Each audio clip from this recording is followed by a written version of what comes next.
All right. We got down to and mentioned John 3:16 last week. So we'll start with John 3:16 this week. First of all, it should be noted that beginning in John 3:16 and following is no longer interviewing Nicodemus. The Nicodemus interview ends in verse 15. So what we're having here is John writing a commentary, if you will, on what has just transpired.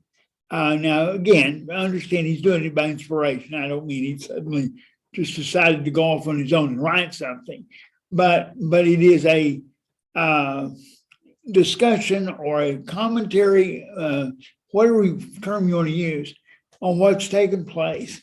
And we'll note this throughout the book of John. It's the only book of the four that this creates a problem. And it's not a problem, but a discussion point. And that is, when does John stop reporting what he's seeing versus commenting on what he's just seen? And of course, his point is that he's writing a journal, if you will, on what? What was John's purpose? This is not a hard question, folks. Honestly, what is his purpose? You mean in writing the gospel? In writing the gospel, yeah. To witness that Jesus Christ was the Son of God. Okay, to create belief in the readers that Jesus is the Son of God. Now, he did that. He does that without recording all of the life of Jesus. He picks certain stories, events, not stories, certain events, and then he skips, for the most part, to the last part of Jesus' life. We have a few more examples before we get to that. But in other words, he's not writing the biography of Jesus. That's not his point. He's not trying to teach what all Jesus did or accomplished, because he says that can't be done anyway, so I'm not going to waste time trying to do that. But I'm going to write what I write is being written so that you will believe. So in verse 16, he says, and following, for God so loved the world that he gave his one and only Son, whoever believes in him shall not perish but have eternal life. For God did not send his Son into the world to condemn the world, but to save the world through him. Whoever believes in him is not condemned, but whoever does not believe stands condemned already, because he has not believed in the name of God's one and only Son. This is the verdict. Light has come into the world, but men love darkness instead of the light, because their deeds were evil. Everyone who does evil hates the light and will not come into the light for fear that his deeds will be exposed. But whoever lives by the truth comes into the light, so that it may be seen plainly, and what he has done has been done through God. All right.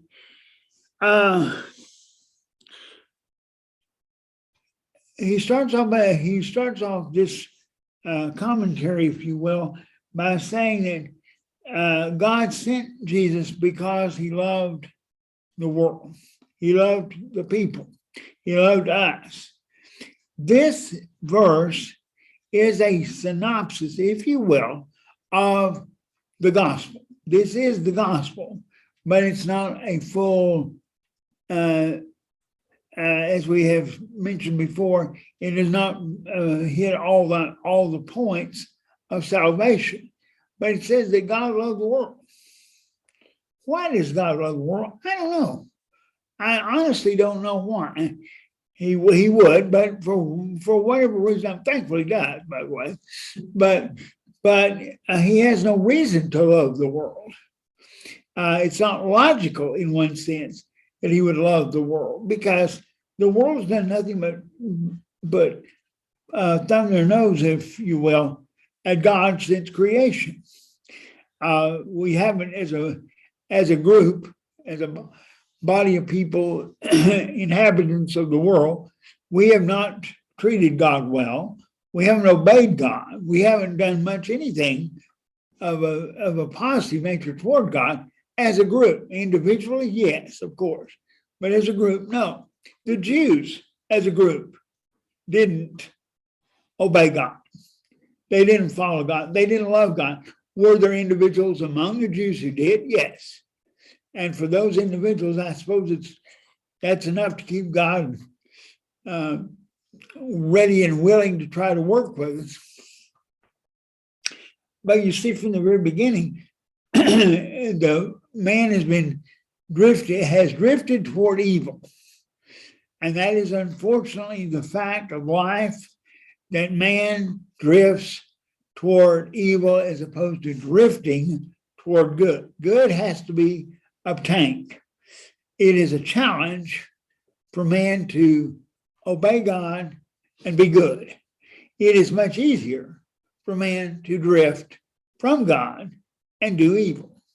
And of course, you remember Noah, in the day of Noah, it says that there was a time when even every thought of mankind was evil.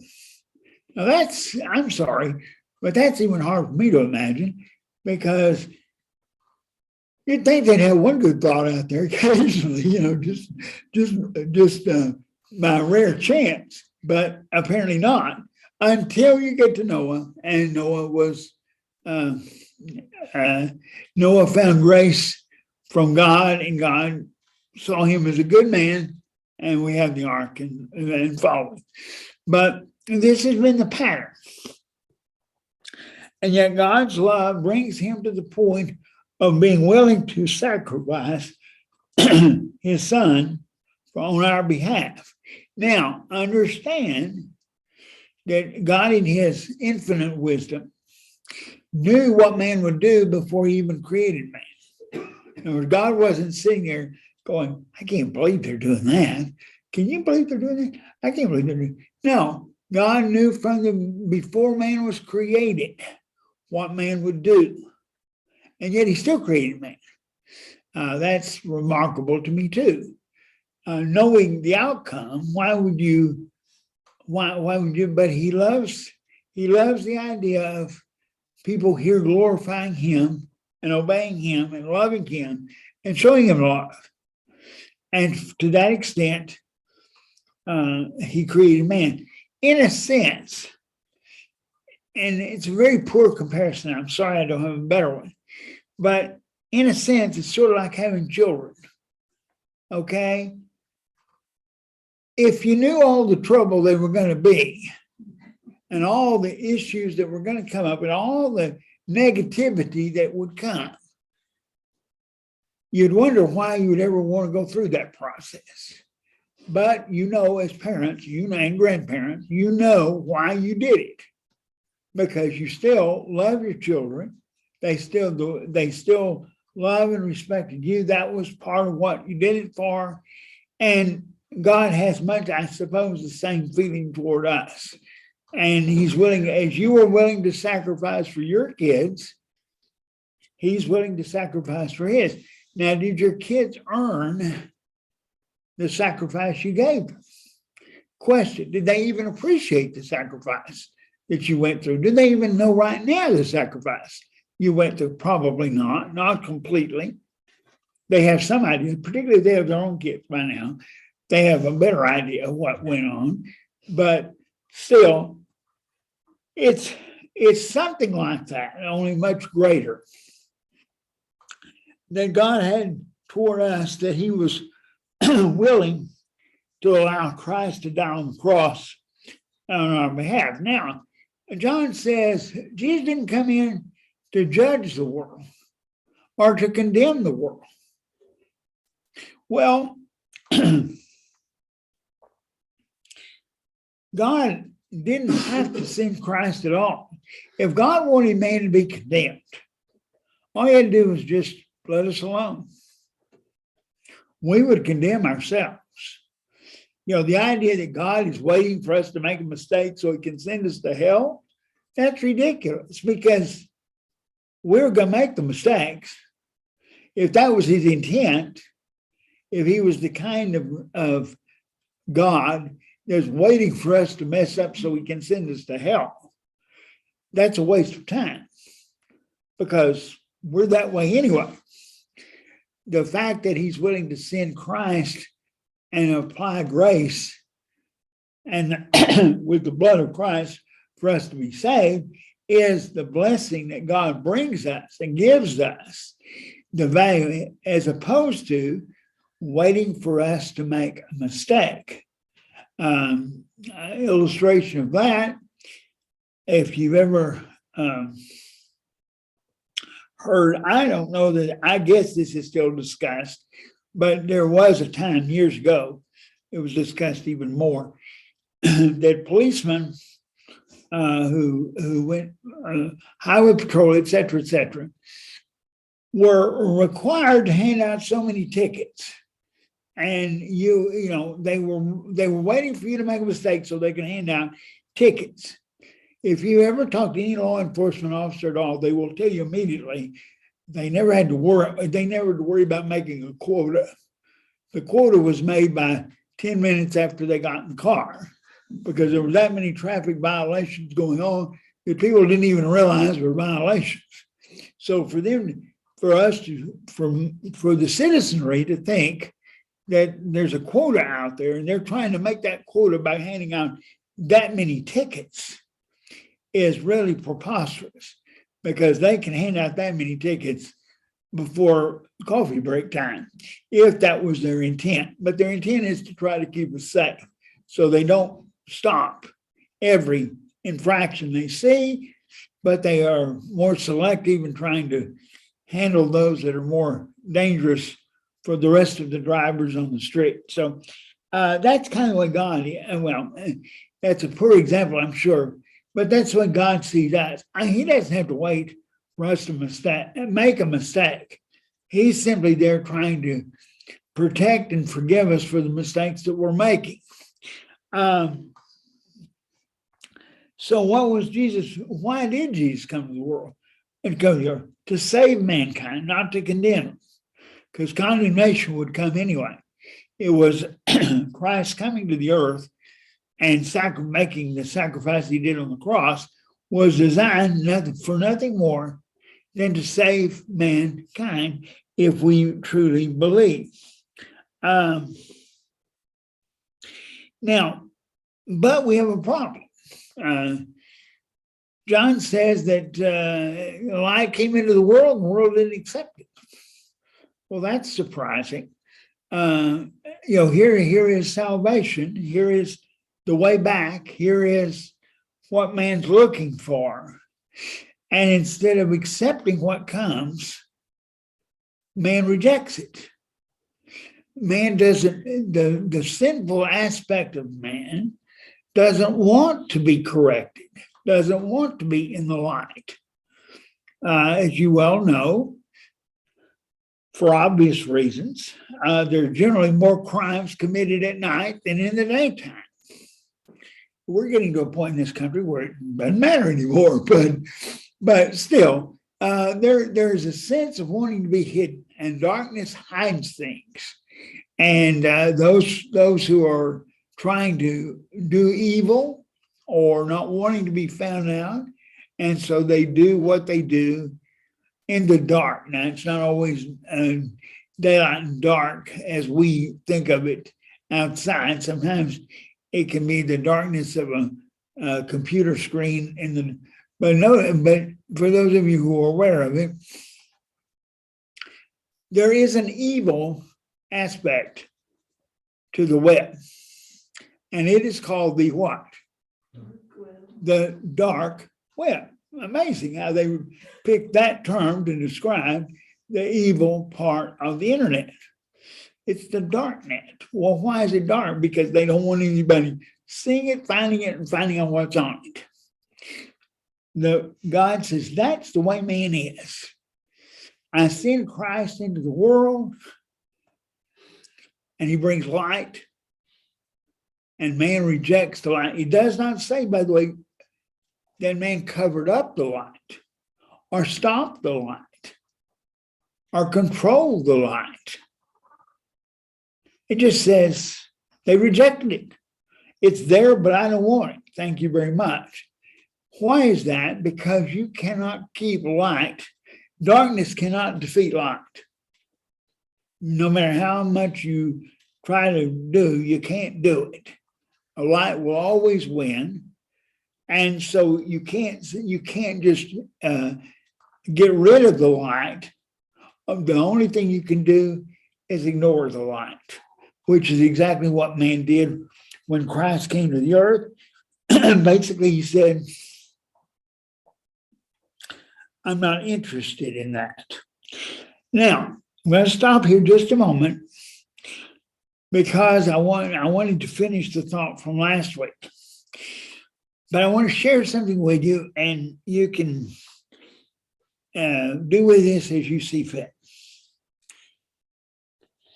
Well, I think it was on Monday, if I remember correctly, of this week, Monday morning, I'm trying to balance my checkbook. Now, if I had thousands and millions of dollars, that would be a problem. You would think with 37 cents, I could actually get it to balance quickly, or that it would never become unbalanced. Wrong. I can mess up 37 cents, okay? Math is not my skill point, never has been, probably never will be. Thank God, seriously, technology came along and gave me a computer, which you would assume you could keep straight because all you got to do is put the right numbers in the right blank, and then mathematically it works out. You get your bank statement and you say, match. Wrong. Still doesn't work. However, as I'm working on my bank statement, I have a thought, and that in and of itself is rather spooky, but I did have one, and it's one that I can use in this class because you are old enough to appreciate what I'm fixing to say. This would not work in a younger class, much younger class, because they'd be totally lost. All right. How many of you, well, I'm not going to say it that way. All of you remember the original typewriters, okay? You may not have used it very long, but you remember the original typewriter, and you were typing along and you made a mistake. And what did you do with the mistake? The only thing you could do, you put an X over it. Remember that? So you finished your paper. Now you may retype it to get rid of those mistakes, but you had black splotches throughout your paper where you typed the wrong letter, the wrong word, and went XXX and blocked it out. Okay. Then, if you'll recall, we had what was called corrector tape. Remember that? Now, that was a small piece of paper about this big that you put behind the key where the key would hit it. You hit the key again, and there was white stuff on the back of that. And the white stuff covered up the mistake. And that was a major advancement. Now, just to give you an idea where I'm at with this, my grandfather had a manual typewriter, okay? Big black one, big black keys. Of course, I couldn't do much with it in the sense of somebody had to put the paper in. I couldn't do that. I could type, but in order to hit the key, because you have to hit it with force, I would start here and come down like this. Sometimes I'd hit the key. Sometimes I'd hit between the keys. Sometimes I'd get my fingers stuck amongst the keys. Wasn't really what you call a pleasant experience. And then came along the electric typewriter, which I have, I still have mine, by the way. Electric portable typewriter. But this is where you use the corrector type. And you can visualize me trying to get the little piece of stuff between in there where you had to hit the key to cover it up, okay? But it was an improvement. It was an improvement. At least you didn't have black strings of marked out words. You now had where you'd use the corrector type. And that was followed by the IBM selector typewriter, which had its own film and its own white corrector type behind it, which didn't change anything, but it made it a little easier to do. And then came the computer with word processing. And as antiquated as it was back then, and it hadn't really changed all that much over the years, they haven't improved that tremendously. But now, what happens when you make a mistake? You backspace or delete, and it's gone, and you write the word you meant right there, and then you print it, and it's theoretically perfect. Okay? Now, I'm sure y'all enjoyed that little walk down memory lane and said, okay, so what? Well, it occurred to me that when man sinned, the only way you can blot out the sin originally was to just block it out with black, as it were, but the sin never left. The sin was always there. It was right there. It was just you'd mark through it, you'd X'd it out, but you could still see it. It was still there. And then God came and gave man a sacrificial system, which allowed him to correct a type over the sin and block it to a degree of forgiveness, but it was still there. You could see it. It's better than it was. Better, you felt better about it. But every year you had to go to the Day of Atonement and one more time hit the corrector type and type over it, cover it up, never getting rid of it. It's just still there. And then Christ comes into the world. And through the blood of Christ, we now hit the delete button. And our sins are deleted. And you don't see them anymore because they've been forgiven. So you get rid of the sin using the delete button on your word processor. And now when you print it, there's no mistake. And you couldn't find a mistake if you tried that was there. Now you may ask, okay, so that was nice, Roger. Why are we doing this exercise? All right, I want to suggest to you, in my opinion, this is my opinion, not based on scripture. In my opinion, what I experienced Monday morning while working on my bank statement, meaning I wasn't reading this, I wasn't looking at it, I wasn't considering it to bring into this class or any other class. But I have this set of processes. And I want to suggest to you that that's my impression of being led by the Holy Spirit. We were talking about being led, how we're led by the Holy Spirit. I want to suggest to you that that's how it happens to Christians, not just me by any stretch. But I have a series of thoughts that are not connected to anything I'm doing directly. And yet, because of the background I have in Bible study, the things come together and I go, that's a pretty good illustration that I will use sometime when I need it for sin and God's redemptive process over the years. And I'll use it next Wednesday afternoon to illustrate the point of being led by the Spirit in how the Spirit can direct our lives, give us ideas, give us a direction. But it requires our knowledge of His Word in order for this to all work.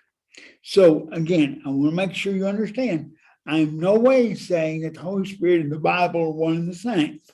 They're two separate entities, totally. But it is my opinion, based on Scripture, that we are led by the Spirit, directed by the Spirit, guided by the Spirit. Yes, we are all those things because of the Word of God. It is through the Word of God that the Spirit directs our lives and gives us these ideas. Now, any comments? Well, how Christ came, there was a debt that had to be paid. Right. And we owed that debt. Right. Christ, though, and his death on the cross, paid that debt Mhm. we owed. And therefore, we have grace. We have That's right. forgiveness of sin. That's right. But when God applies Christ's blood and the grace that came through that, it blots out the sin, leaving no trace, leaving nothing there to look back on and go, well, it's still kind of hanging around, but I wish God would go and forgive the rest of it. It's totally forgiven. And I think that is the aspect of Holy Spirit driven thought. I'm not saying it as wanting to say, look what I've done. I'm such a wonderful person. That's not my point at all. My point is, what does it look like when we're being led by the Spirit? I believe it comes to our reference to the Scriptures, our knowledge of Scripture, and how we apply those Scriptures in our everyday life is the Spirit guiding us. Thus, the conclusion then becomes the more Scripture we have studied, the more Scripture we know and have put into our knowledge bank, the easier it is for the Spirit to guide us. The Spirit's going to guide no matter what. But the more we understand what God wants, and the more we try to obey God and grow toward the likeness of God, the easier it is then for the Spirit to lead us. He's not having to pull our necks around 90 degrees to get us to go a different direction. We're easily directed because we know what we're supposed to be doing in the first place. So I just want to share that with you. That will not be on the test. It could be as bonus material, but probably not. But I wanted to share that as an example of how possibly we are being led by the Spirit, directed by the Spirit, taught by the Spirit, and all those things that people are expecting, without it being a still small voice coming into our heads going, hello. I don't really buy that one. And I don't buy that it is a direct operation of the Spirit, because I can't see how some people would get it as they claim, and other people don't get it, and yet both of them claim to be Christians. How would one be? Would that not make God a respecter of persons if he uses the Spirit as a direct operator on one person's life and does not use it on all people? All right. So now we're now through with Nicodemus and the interview there, and we're moving on into verse 22. After this, Jesus and his disciples went out into the Judean countryside, where he spent some time with them and baptized. Now, John was baptizing in Anon near Salim, because there was plenty of water and people were constantly coming to be baptized. And then he says this was before John was put in prison. Well, that would seem rather obvious, but it could that it had to be before he was put in prison. But nonetheless, it's interesting because it says that Jesus, that there was baptism going on with Jesus. In other words, they were doing similar work. And we don't have many pictures, by the way. We have a lot of pictures of John baptizing Jesus, but I've not seen too many pictures or videos or anything else showing Jesus and his disciples baptizing people, but apparently they did. And notice why they were located where they were located. Because there was what? Plenty of water. Why don't you need plenty of water? I mean, if you're going to sprinkle, you know, you can take a small bottle and you can pretty well sprinkle a whole crowd, you know. And so you really wouldn't need a whole lot of water. So apparently baptism is more than being poured on or sprinkled. There has to be enough water there to do immersion.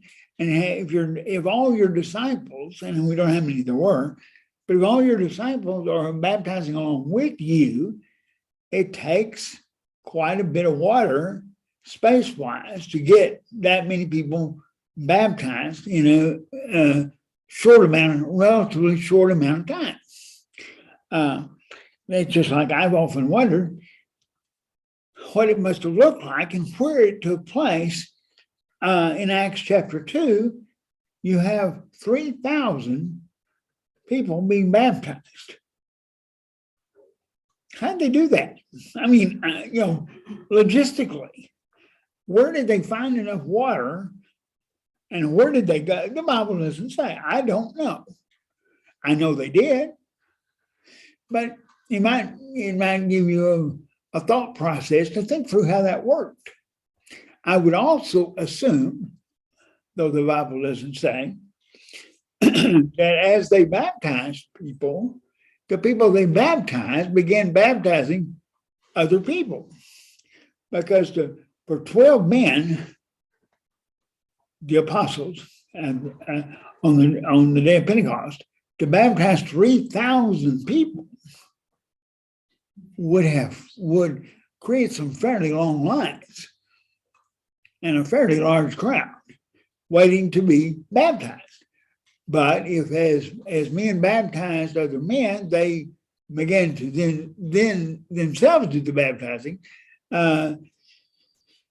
it probably wouldn't take that long to get it done, but there'd be some time involved. But here we see that both are doing the baptizing. Now, an argument, who would have guessed that, developed between some of John's disciples and a certain Jew over the matter of ceremonial washing. They came to John and said to him, Rabbi, that man who was with you on the other side of the Jordan, the one you testified about, well, he is baptizing and everyone is going to him. Here we see the first split, as it were, of popularity over preachers.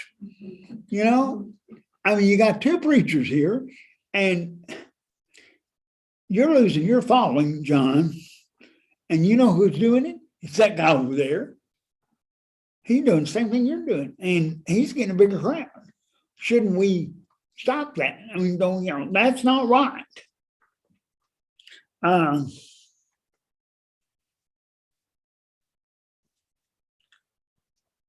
course, we would never think of that ever happening today amongst preachers or congregations or churches or anything like that. One getting bigger than the other, and there's a sense of size makes all the difference. So what does John say? Well, John replied, a man can only receive what is given him from heaven. You yourselves can testify that I said, I am not the Christ, but am sent ahead of him. The bride belongs to the bridegroom. The friend that attends the bridegroom waits and listens for him and is full of joy when he hears the bridegroom's voice. That joy is mine, and it is now complete. He must become greater. I must become less. The one who comes from heaven, comes from above, is above all. And the one who is from the earth belongs to the earth and speaks as one from the earth. The one who comes from heaven is above all. He testifies to what he has seen and heard, but no one accepts his testimony. The man who has accepted has certified that God is truthful. All right, John says, look, this is the way it was planned. And there's no reason to get upset. Things are falling in order. You don't understand. You disciples of mine don't understand. You think that I am number one. And for a period of time, he was number one. He testified at the coming of Jesus, and people came to him and they believed. He was the only preacher in town preaching that message. There was no competition. You either listened to John or you didn't. I mean, you could reject, which many people did, particularly the Pharisees and scribes. You can reject what he's saying, but you don't go to someone else teaching something close to that. It was him or nothing. And then Jesus comes. And we built up a fairly good following here. We got a good crowd. You're doing a great work, John. You're doing the right thing. Do you realize it's beginning to drift away from you because they're going toward this other man, and his disciples, who are also baptizing? They're doing exactly what we're doing. Why are they doing it? We were doing fine without any help. We don't need their help. We don't need them moving in on our territory. This is our game, and we've gotten good at it. And we don't need this up and coming young whippersnapper out there taking away our people and getting more people. They're only getting more people, but they're taking our people. But John says, no, don't be upset, because this is what God intended. I was brought here, I was put here to bring people to Christ, to getting them ready for him to appear, getting ready. Now that he's appeared and people are going to him, John says, my work's finished. I have completed my task. I have run the race, fought the good fight. There's laid up for me a crown of righteousness. If he had been with Paul, he would have said something similar. Because what more is there to do?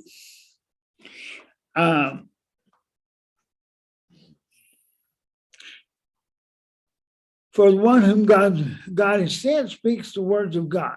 For God gives the Spirit without limit. The Father loves the Son and has placed everything in his hands. Whoever believes in the Son has eternal life, but whoever rejects the Son will not see life, for God's wrath remains on him.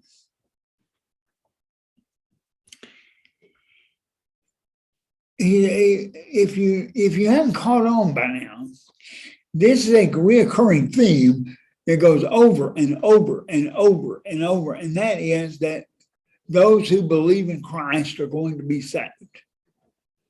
And it's been said everybody. What John is doing is stacking up the witnesses. He said, this isn't just one person's opinion. Here's this man's, here's Nicodemus, here's Jesus talking to Nicodemus. Here's, now we're looking at the disciples of John, and John says the same thing. Where is salvation found? In the belief that Jesus is the Son of God. And that belief causes us to do what? Obey what he says. Okay? You know, it's not obedience to God's commands, Christ's commands, is not a work. You are not obeying God to earn salvation, for that would not be possible. You are obeying God because that's how we glorify God. I've thought about this a lot. I'm going to use this example. You may or may not understand or buy into it or even agree with it, and that's okay because it's my example, and this is not Bible. But when your children obeyed what you asked them to do, you said, Billy, Susie, you need to clean up your room. And they cleaned up the room. And therefore, because they cleaned up the room, they got to eat supper, right? Because if they didn't clean up the room, they could just starve to death. Were they earning their supper? No. Because they were going to get supper anyway. What were they doing? Why would they clean up the room? Probably to avoid punishment, for one thing, but also as a response for what you were doing for them. Now, they may not get that idea real quick, real early, but by the time you reach the age you are now, and your children reach the age they are now, is it not possible and probable that your children are helping you out from time to time to do whatever it is that you're not able to physically do, perhaps? And are they doing that because if they don't do it, you're going to send them to their room and lock the door? No. So why are they doing it? Because by now they understand what all you did for them sacrificially, and because they probably have kids of their own who they're dealing with on the same level. But now they come to you and they say, what do you need done? What can we help you with? I can see that this needs done, that needs done. I got those things done. Is there anything else you need done? That's what we're doing with God. We are doing what we do, not because if we don't do it, we're going to go straight to hell. That's not our motivation. Our motivation is simply, I want to serve the one who did so much for me. I want to do whatever I can to please the one who saved me, who provided a means of salvation through his son. So therefore, I'm not doing it because I have to do it. You know, the old story, and y'all have all heard it and used it probably with your kids, for that matter. Where does it say I have to be at church on Wednesday afternoon? Why are you here? Are you here because if you're not here, God's going to zap you with lightning bolts or something? No. You're here because you want to learn how better to serve Christ, how better to serve God, how better to live a God-directed life. How do we get a God-directed life? Through study of Scripture. So we come together 2, 3, 4 times, 6 times, 8 times a week, however many you can do, and we study together in order to find out more of how we can better please God. Not because if I don't go, I'm going to go to hell. That's not the reason. Now, we can get to a point, you can get, I don't want to leave you the wrong impression. Yes, you can get to a point where you can reject God to such a degree that you would go to hell. But that's not what we're here about. None of you are here. None of you came in this afternoon fearful of what God was going to do if you stayed home. Why are you here? You're here because you thought you might learn something you didn't know before you left home.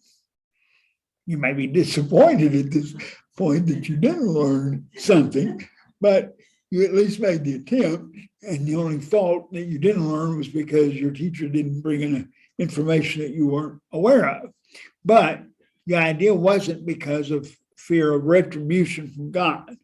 It was, I want to know more. We go to Bible classes, we fellowship. All the things we do in our Christian life is designed and should be designed to better serve God.